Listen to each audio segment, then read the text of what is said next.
বলো বলো, এই ঘোর নিশীতে ঘোর কারণে কেন এসেছ? তোমরা জানো না, নিজ পতিকে সেবা করলে জগৎপতিকে লাভ করা যায়। ও জানি, এই ধর্ম তোমরা কোথা থেকে শিখেছো? তুমি নিজে ধর্ম আচরণ করে দেখেছো? বলো ধর্ম কাকে বলে? ও এখন পরম ধর্মে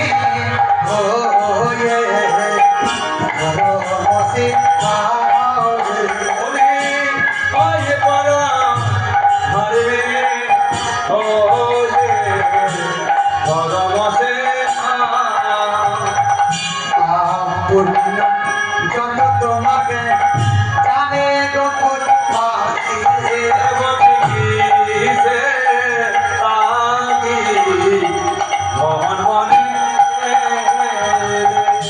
এই তুমি আমাকে বাসির সঙ্গে ডেকে নিয়ে এলে, আবার ফিরে যেতে বলছো?